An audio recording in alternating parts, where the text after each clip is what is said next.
ಒಂದು ದೇವಿಯ ವರ ಉಂಟು, ಬೇತಾಳರ ಸಹಾಯ ಉಂಟು, ಮಯೂರಾಸನದ ಬೆಂಬಲ ಉಂಟು ಎನ್ನುವ ಕಾರಣದಿಂದ ತುಂಬಿದ ಸಭೆಯಲ್ಲಿ ಪಂಡಿತರ ಮುಂಭಾಗದಲ್ಲಿ ನಿನ್ನನ್ನು ನಿಂದಿಸಿ ಬಿಟ್ಟೆ.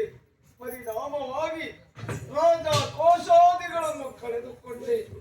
ಅಷ್ಟೇ ಏನು, ಕರ ಚರಣಗಳನ್ನು ಕಳೆದುಕೊಂಡೆ. ಕಳ್ಳತನದ ಆರೋಪವನ್ನು ಹೊತ್ತುಕೊಂಡೆ. ಭಗವಂತ, ಒಂದು ನಿನ್ನ ಪಾಲಿಗೆ ನಾನಾಡಿದ ನುಡಿಯಾದರೂ ಏನು? ಮುದ್ರೆ ಉಂಗುರ ತೊಟ್ಟಂತ ನನ್ನ ಈ ಕರಗಳಿಂದ ನಿನಗೆ ಕೈ ಮುಗಿಯಲಾರೆ ಅಂತ ಹೇಳಿದೆ. ಇಂದು ಕೈ ಮುಗಿಯಬೇಕೆನ್ನುವ ಆಸೆ ಇದ್ದರೂ ಕರಗಳೇ ಇಲ್ಲದ ಹಾಗೆ ಮಾಡಿಬಿಟ್ಟೆ. ನಿನ್ನನ್ನು ನೋಡುವುದಕ್ಕೆ ಒಂದು ಹೆಜ್ಜೆ ಇಡಲಾರೆ ಅಂತ ಹೇಳಿದೆ. ಇಂದು ನಿನ್ನನ್ನು ನೋಡುವುದಕ್ಕೆ 100 ಹೆಜ್ಜೆ ಇಡುವುದಕ್ಕೂ ಸಿದ್ಧನಿದ್ದರು ಕಾಲುಗಳೇ ಇಲ್ಲದ ಹಾಗೆ ಮಾಡಿಬಿಟ್ಟೆ. ಅಂದು ನಾನಾಡಿದ ಮಾತೇನು? ನಿನ್ನನ್ನು ನೊಣಸದೃಶ ಅಂತ ಹೇಳಿದೆ. ಇಂದು ಮುಂಡಾದ ಕರ ಚರಣಗಳಿಗೆ ನೊಣಗಳು ಬಂದು ಕಚ್ಚಿ ರಕ್ತ ಹೀರುವ ಪರಿಸ್ಥಿತಿಯನ್ನು ಅಂದು ಹೇಳಿದ ಮಾತು ಎಲ್ಲಿಯ ತನಕ ನಿನ್ನ ದೇವತ್ವ ನನಗೆ ಗೋಚರಿಸುವುದಿಲ್ಲವೋ ಅಲ್ಲಿಯ ತನಕ ನಿನ್ನ ಪಾಲಿಗೆ ತಲೆ ಬಾಗಲಾರೆ ಅಂತ ಹೇಳಿದೆ. ಇಂದು ನಿನ್ನ ದೇವತ್ವವನ್ನು ನಾನು ಗಮನಿಸಿದೆ. ಇಂದು ತಲೆ ಹೋಗುತ್ತ ಪರಿಸ್ಥಿತಿಯನ್ನು ತಂದು ಬಿಟ್ಟೆ. ಸಾಹಿತ್ಯನೆನ್ನುವಂತ ಭಯ ನನಗಿಲ್ಲ ತಂದೆ.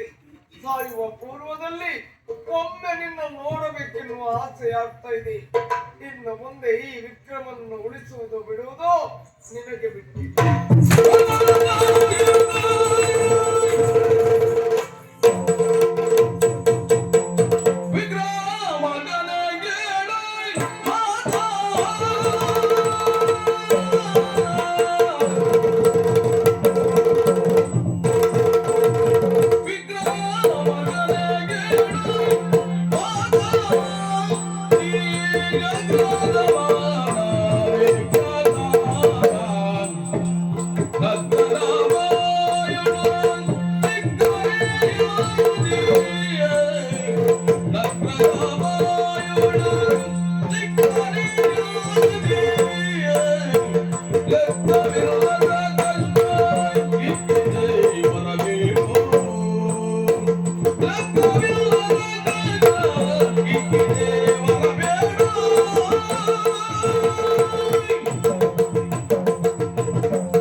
ಸ್ಥಿತಿ ನೋಡುವಾಗ ಮೊಸಳೆಯ ಬಾಯಿಗೆ ಸಿಕ್ಕಿದಂತ ಆನೆಯೋಪಾದಿಯಲ್ಲಿ ಆಯ್ತು.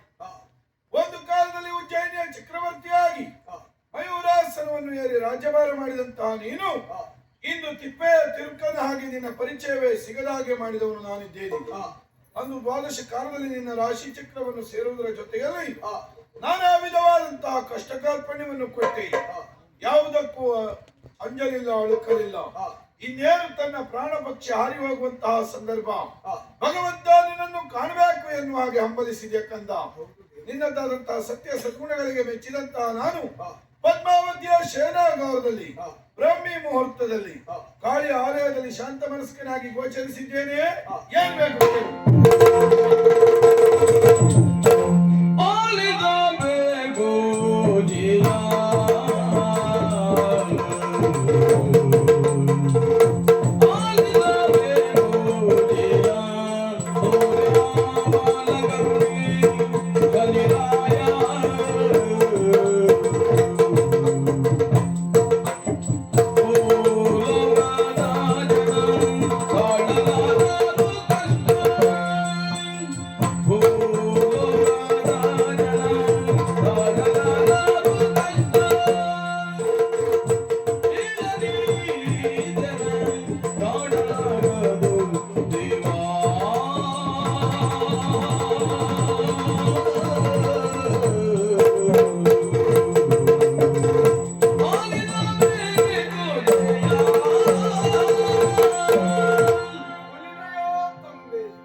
ಯಾವ ವರದ ಬಯಕೆಯೂ ನನಗಿಲ್ಲ ತಂದೆ.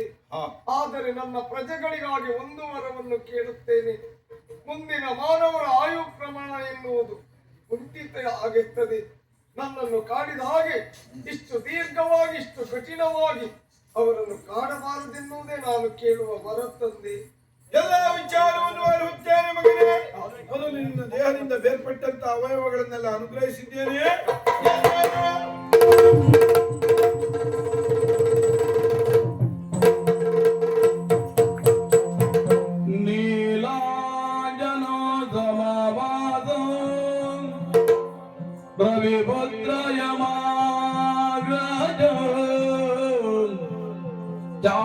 ಛಾಯಾಮಾರ್ತಾಂಡ ಸಂಭೂತಂ ತನ್ಮಮಾಮಿ ಶನೇಶ್ವರ ತನ್ಮಮಾಮಿ ಶನೇಶ್ವರ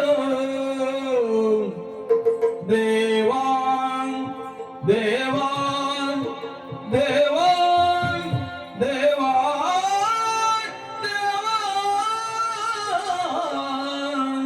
ದೇವಾನ್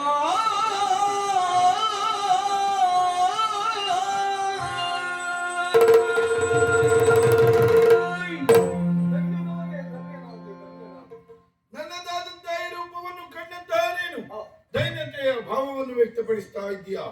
ಬೇಕಾದದ್ದನ್ನು ಕೇಳು ಮಗನೇ ಅಂತ ಹೇಳಿದಾಗ ತನಗಾಗಿ ಯಾವುದು ಬೇಡ ಭಗವಂತ. ಮುಂದಿನ ಜನಾಂಗ ವರ್ಗದವರನ್ನು ಇಷ್ಟು ದೀರ್ಘವಾಗಿ ಇಷ್ಟು ಕ್ರೂರವಾಗಿ ದಂಡಿಸಬೇಡ. ಕಾರಣ ಆಯು ಪ್ರಮಾಣ ಕುಂಠಿತವಾಗಿರುತ್ತದೆ ಎನ್ನುವ ಹಾಗೆ ಪರರಿಗಾಗಿ ಚಿಂತಿಸಿದೆಯ ಮಗನೇ. ಪರೋಪಕಾರಂ ಇದಂ ಶರೀರೆ ಎನ್ನುವ ಹಾಗೆ ಆಗದಂತೆ ಯಾರು ಸತ್ಯಧರ್ಮದ ದಾರಿಯಲ್ಲಿ ನಡೆಯುತ್ತಾರೋ ಅಂತವರ ರಾಶಿಯನ್ನು ನಾನು ಪ್ರವೇಶ ಮಾಡುವುದಿದ್ರು ಸಹ ಇಷ್ಟು ದೀರ್ಘವಾಗಿ ಇಷ್ಟು ಕಠಿಣವಾಗಿ ಕಾಡಲಾರೆ. ಶಾಂತ ಮನಸ್ಕರಾಗಿ ಅನುಗ್ರಹಿಸುತ್ತಿದ್ದೇನೆ. ನೀನು ಯಾವುದು ಬೇಡ ಅಂದ್ರೂ ಕೊಡಬೇಕಾದ್ದು ನನ್ನ ಕರ್ತವ್ಯ ಕಂದ. ಯಾಕಂತ ಹೇಳಿದ್ರೆ ಯಾರ ತನ್ನ ರಾಶಿಯನ್ನು ಸೇರುವಂತಹ ಕಾಲದಲ್ಲಿ ಯಾವ ದೈವ ದೇವರುಗಳ ಅನುಗ್ರಹ ಇದ್ದರೂ ಸಹ ಅವನಲ್ಲಿರುವಂತಹ ಸರ್ವವನ್ನು ನಾನು ತೆಗೆದುಕೊಳ್ತೇನೆ. ನಾನು ಅವನನ್ನು ಬಿಟ್ಟು ಹೋಗುವಾಗ ಒಂದಕ್ಕೆಲ್ಲರಷ್ಟು ಕೊಟ್ಟು ಹೋಗ್ತೇನೆ ಅನ್ನೋದಕ್ಕೆ ಸಾಕ್ಷಿ ನೀನಾಗಬೇಕು.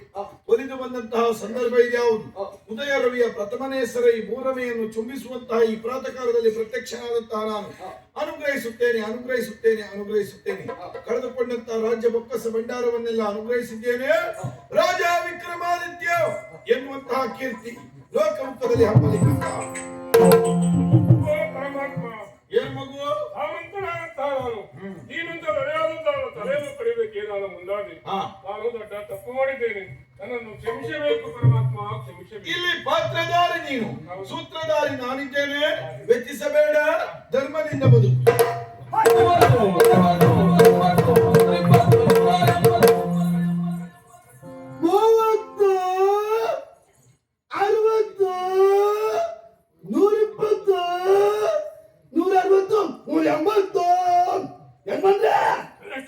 ಮೊದಲು 90 ಮಾಡಿತ್ತು, ಈಗ 180 ಆಯ್ತು. ಹೆಚ್ಚಿಗೆ ಆದದವನು ಪಾಪ ಆ ವಿಭಾಗರಿಗೆ ಬಾಯಿ ಬಂದಾಗ ಬೈದೆ. ಅವ್ರು ಸಿಕ್ತಿದ್ರೆ ಕ್ಷಮಿಸ್ತಿದ್ದೆ, ಸಿಗ್ಲಿಲ್ಲ ಅವರು. ಯಾರು? ಓ ಓ ಓ ಇವ್ ಯಾವ ಬಂದ ದೇವ್ರ? ಇವರು ಮೊದಲಾಗಿ ಬಂದಿದ್ದಾರೆ. ಹೌದಾ? ವಿಕ್ರಮಾದಿತ್ಯ ಮಹಾಪ್ರಭುಗಳು. ವಿಕ್ರಮನೇ ವಿಭಾಕರ ಅಂತಂದ್ರೆ ವಿಕ್ರಮನೇ ವಿಭಾಕರ. ವಿಕ್ರಮನೇ ವಿಭಾಕರ. ವಿಭಾಕರನೇ ವಿಕ್ರಮ. ವಿಭಾಕರನೇ ಪ್ರಭಾಕರ. ಪ್ರಭಾಕರ ಅಲ್ಲ ಸರ್. ವಿಕ್ರಮನೇ ವಿಭಾಕರನೇ ವಿಕ್ರಮ. ವಿಭಾಕರನೇ ವಿಕ್ರಮ. ವಿಕ್ರಮನೇ ವಿಭಾಕರ. ವಿಕ್ರಮ. ಹೌದಾ?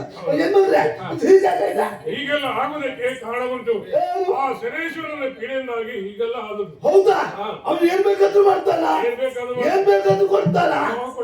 ನಂಬುವ ನಾನು ಯಾರು ನೊಂದು ಶೆಟ್ರ ಹಾಗೆ ನಂಬಲಿಕ್ಕಿಲ್ಲ. ನನ್ ಭರೋಸೆ ಬರ್ಬೇಕು.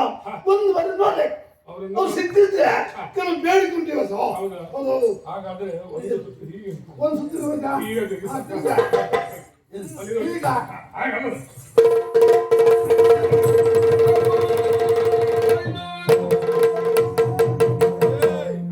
ನೋಡಿದ್ಯಾನೋ? ತುಂಬಾ ನೋಡಿದೆ. ಹೇಳ ಮೇಲೆ ನಿನ್ನ ಯೋಗ ನೋಡು. ಏನು ಒಂದೇ ಒಂದು ಬೇಡಿಕೆ, ಏನೇನಲ್ಲ ಎಲ್ಲರೂ ಕಾಡ್ದ ಹಾಗೆ ನನಗೊಂದು ಕಾಡ್ಬೇಡಿದ್ದೇವೆ. ನಿನಗಿನ ಕಾಡ್ಲಿಕ್ಕೆ ಉಂಟೆ ನಾನು ನಿನ್ನನ್ನು ಕಾಡಿದ್ದೇನೆ. ಹೌದಾ? ಇಂದು ಬಿಟ್ಟಿದ್ದೇನೆ. ಹಾಗಾಗಿ ಇದೆಲ್ಲ ಹೆಚ್ಚಿಗೆ ಹೆಚ್ಚಿಗೆ ಆಗ್ತೌದು ದೇವ್ರೆ. ನೀನು ಮಹಾಜಿಪ್ಪುಣ. ಹೌದಾ? ಎಂಜಲ ಕೈಯಲ್ಲಿಯೂ ಕಾದು ಹೊರಟು ಮಗ. ಹಾಗಿರುವಾಗ ಕಟ್ಟೆ ಮೇಲೆ ಮಲಗಿದಂತ ಅವನನ್ನು ಕರ್ಕೊಂಡು ಬಂದ್ಯಾ? ಮನೆಯಲ್ಲಿ ಇರಿಸಿದ್ಯಾ? ರಾಜೋಪಚಾರ ಮಾಡಿದ್ಯಾ? ಆ ಮನಸ್ಸು ನಿನಗೆ ಯಾರು ಕೊಟ್ಟಿದ್ದ? ನಾನೇ ನಿನ್ನನ್ನು ಹಿಡಿದಿದ್ದೆ, ಬಿಟ್ಟಿದ್ದೇನೆ. ಹಾಗಾಗಿ ನೋಡೋದೆಲ್ಲ ಹೆಚ್ಚಾಯ್ತು. ಹೆಚ್ಚಿಗೆ ಬುದ್ಧಿಯನ್ನು ಸರಿಯಾದ್ರೆ ಆಯ್ತು. ಸರಿಯಾಗ್ತದ ನಾನು ಉಪಚಾರ ಮಾಡ್ತೀನಿ ಯಾರಿಗೆ ವಿಕ್ರಮಾದಿತ್ಯ ಮಹಾಪ್ರಭುಗಳಿಗೆ ಎಮ್ಮೆಗಾದ್ರೆ ಹಿಂಡಿ ಯಾವ್ದು ಬರ್ತದೆ ಹಾಲಿನಲ್ಲಿ ಬರ್ತದೆ ಅದು ಅಲ್ಲಂತಾದ್ರೆ ಸಗಣಿಯಲ್ಲಿ ಬರ್ತದೆ ಗೋಡೆ ತಾಟಿ ಯಾರನ್ನು ನೋಡಿ ಹೇಳ್ತಾ ಇದ್ಯಾ? ಅಲ್ಲ ಉದ್ವಾಯ್ಲಿ ಬುದ್ಧಿ ಉದ್ವಾಯ್ಲಿ ಏನು ಏನಲ್ಲ ಕೊನೆಯದಾಗಿ ಬೇಡಿಕೆ ಇದ್ದು ಇದು ಕೊನೆಯ ಬೇಡಿಕೆ ಎನ್ನುವುದು ಮತ್ತೊಂದು ಬೇಡಿಕೆ ಇಲ್ಲ. ನನ್ನ ಮಗಳು ಮಹಾರಾಜನ ನೋಡಿ ಮೆಚ್ಚಿಕೊಂಡಿದ್ದಾಳೆ. ಸರಿ ದೇವರೇ ಒಂದು ಅನುಗ್ರಹ ಮಾಡಿದ್ದೇವೆ. ಓ ಪರಮಾತ್ಮ, ಹೇಳು ಮಗು. ನನ್ನ ಮಗಳಾಗಿರುವಂತಹ ಪದ್ಮಾವತಿಯು ಇವನನ್ನು ಮದುವೆಯಾಗಬೇಕಂತ ಮೆಚ್ಚಿಕೊಂಡಿದ್ದಾಳೆ. ಅನುಗ್ರಹಿಸಬೇಕು. ನಿನ್ನ ಅಭಿಪ್ರಾಯ? ಸ್ವಾಮಿಯ ಚಿತ್ತದಂತಾಗ ನಿನ್ನ ಪರಿವಾರದವರು ನಿನ್ನ ಪರಿವಾರವು ಒಟ್ಟಾಗಿ ಬಂದು ಶ್ರೇಷ್ಠಿಯ ಮನೆಯಲ್ಲಿ ಮದುವೆ ಮಾಡಿಸಿ. ಇದೊಂದು ನ್ಯಾಯ. ಇನ್ನು ಹೋದ್ರೆ ಮಹಾರಾಜರ ಮಗಳು ಮದುವೆ ಈ ಶೆಟ್ರಮಲ್ಲ ಚಿತ್ರಮನೆ ಹೆಣ್ಣಾಗ್ತದ? ಏನೋ 4-5 ಜನ ಮದುವೆ 4-5 ಲಕ್ಷ ಜನ ಬರ್ತಾರೆ. 4-5 ಲಕ್ಷ ಬರ್ಲಿ ಬರ್ಲಿ ಅಡುಗೆ ಮಟ್ಟದ ಮದುವೆ ಮಾತಾಡ್ತೀನಿ ನಾನು. ಸಾರಿ ಸಮ ಉಪಸ್ಥಿಸಿ ಅಂತ ಬಂದವರು ಉಪ್ಪಿನ ಕುಡ್ದೆ ಹೋಗ್ಬೇಕು ಅಂತ ವ್ಯವಸ್ಥೆ. ಏನ್ ಮಾಡ್ತೀಯಾ? ಸಾರಿಗೆ ಉಪ್ಪಾಕಿಂತೆ ಯಾರಲ್ಲಿ ಹೇಳ್ತೀಯಾ? ಅವ್ರಿಗೆ ಬರ್ತದೆ. ಯಾಕೆ ಹಾಗೆ ಮಾಡ್ತೀಯಾ? ಅನ್ನ ಹಾಕಿ ಊಟ ಮಾಡೋದು. ಯಾಕೆ? ಹಣ ಬೇರೆ ಮಾಡಿರ್ತದೆ. ಇಲ್ವಾ ನಿನ್ನಲ್ಲಿ? ಏನೋ ಅಲ್ಪ ಸ್ವಲ್ಪ ಕುಡಿತಿದ್ದೆ. ಸುಳ್ಳು ಹೇಳ್ಬೇಡ. ನಾಳೆ ದಿನ ಬೇಕು. ಏಯ್ ಮನೆಗೆ ಹೋಗ್ತೀಯಾ? ಮನೆಗೆ ಹೋಗ್ಬೇಕು ಅಂತಿದ್ದೆ. ಹೇಗೆ ಹೋಗ್ತೀಯಾ? ಸುಲ್ಕಿದ್ದ ಇಲ್ಲಿಂದ ಅಲ್ಲಿಗೆ ಹೇಗೆ ಹೋದೆ ಈಗ? ನಿನ್ನ ಕೈಯಲ್ಲಿ ತಟ್ಟೆ ಕೋಲ್ ಕೊಟ್ಟು ಊರ ಮೇಲೆ ಕಳಿಸ್ತೇನೆ. ತಪ್ಪಾಯ್ತಿರೋದನ್ನ ಮಾಡ್ಕೊಂಡಿದ್ದಾರೆ. ಹೋಗ್ತೀಯಾ? ನೀರು ಕುಡಿಸ್ತೀಯಾ? ಇಲ್ವಾ ನಿನ್ನಲ್ಲಿ ವ್ಯಯ ಮಾಡುದಿಲ್ವಾ? ಆ ದುರ್ಬುದ್ಧಿ ಬಿಡುವುದಿಲ್ವಾ ನೀನು? ಹಾ ನಿನ್ನ ಮನೆಯಲ್ಲಿ ಮಾಡುವುದು ಬೇಡ. ನಿನ್ನ ಮನಸ್ಥಿತಿ ಹೇಗುಂಟು ಎಂಬ ಕಾರಣಕ್ಕಾಗಿ ಕೇಳಿದ್ದು. ಚಂದ್ರಸೇನ, ಪರಮಾತ್ಮ, ನಿನ್ನ ಅರಮನೆಯಲ್ಲಿ ಮಾಡು. ಸಂಪೂರ್ಣ ಅನುಗ್ರಹ ನನ್ನದುಂಟು. ಭಗವಂತ ಹೇಳು ಮಗು. ನನ್ನನ್ನು ಕಾಡಿ ನನಗೆ ಅನುಗ್ರಹಿಸಿದ ಹಾಗೆ ನನ್ನ ಪ್ರಜೆಗಳಿಗೂ ನಿನ್ನ ಅನುಗ್ರಹ ಎನ್ನುವುದು ಬೇಕು. ಅದಕ್ಕಾಗಿ ನನ್ನದಾದಂತ ಉಜ್ಜಯಿನಿಯಲ್ಲಿ ನಿನ್ನ ಭವ್ಯ ದೇಗುಲವನ್ನು ನಿರ್ಮಾಣ ಮಾಡ್ತೇನೆ. ಆಗಲಂತೆ. ಅಲ್ಲಿ ನೆಲೆಯಾಗಿ ನಿಂತು ನಿನ್ನನ್ನು ನಂಬಿ ಬಂದಂತ ಭಕ್ತರನ್ನು ಉದ್ಧರಿಸಬೇಕು. ನಿನ್ನ ಮನದಿಚ್ಛೆಯನ್ನು ಈಡೇರಿಸುತ್ತೇನೆ ಮಗನೇ. ಮಂಗಳ ಸಮಯದಲ್ಲಿ ಮಂಗಳ ಮೂರ್ತಿಯಾದ ನಿನ್ನ ಪಾಲಿಗೆ ಮಂಗಳ ಕಂಗಳ ಮುಂದೆ ಕಂಗೊಳೆ